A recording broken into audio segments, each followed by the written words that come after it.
So if you're thinking about getting a pair of Meta Ray-Bans, but you don't know whether to go for the previous generation or the brand new Gen 2s, after spending well over 6 months with the Gen 1s and now having some time to compare them with the new Gen 2, I'll take you through my thoughts on which one I would go for. Now, the biggest benefit of going with the Gen 2 by far is that you get double the battery life on the glasses themselves, going from 4 to now 8 hours, so they can last all day.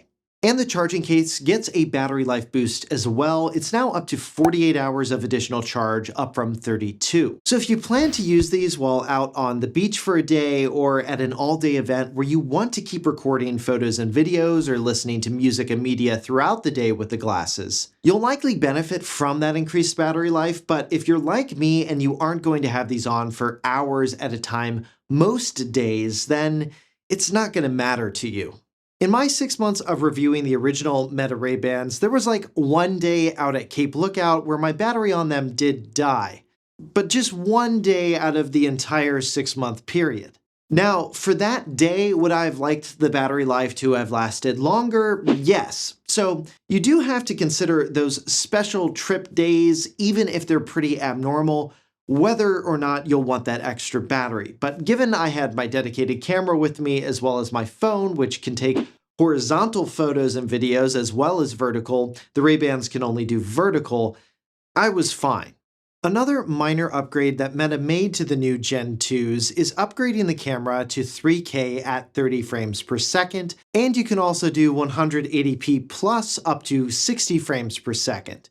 The video quality definitely looks a bit clearer with that increased resolution on the Gen 2s. But given these still record in a vertical video format, I don't think the difference is as noticeable, especially when you view the footage from a phone. To me, the 3K camera quality isn't really enough of a reason to spend the extra money to go with the Gen 2s over the Gen 1s. Another surprising upgrade that Meta apparently made to the Ray-Bans Gen 2 is that they improved the speakers, saying they can now get up to 50% louder and have richer bass and less sound leakage. So they improved the directionality of the speakers so more sound makes it to your ears.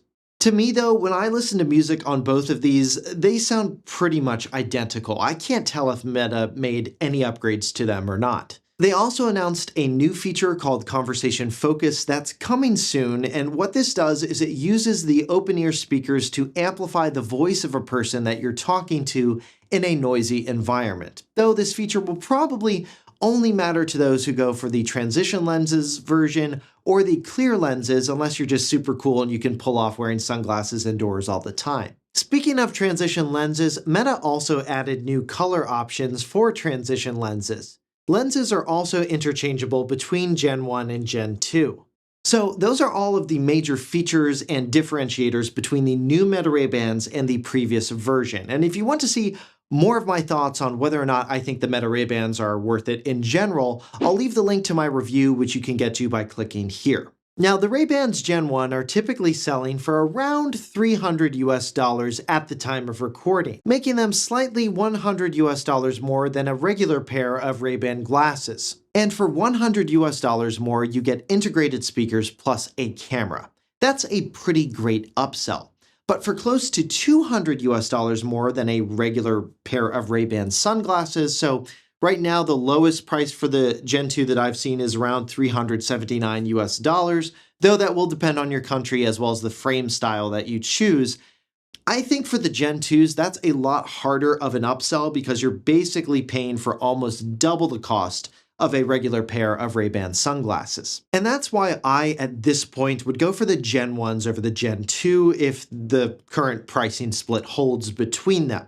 I don't think there's enough of an upgrade between them to justify spending close to $100 more, especially if you don't know how often you'll use the speakers or the camera, which are the main draw to these glasses, no matter how much Meta wants you to think of them as a pair of AI glasses with Meta AI built in. And be sure to check out the product links in the video as well as on our site, because during the holidays, there could be some significant sales on both the Gen 1 and Gen 2. And I'll leave that link down in the description and pinned comment.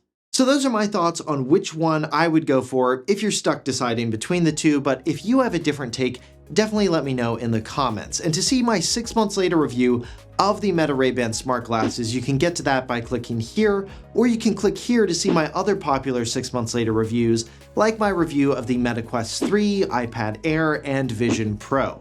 And to see all of the products we recommend at any time, you can do that by visiting 6montslater.net/shop. For 6 Months Later, I'm Josh Tedder. Thanks for watching.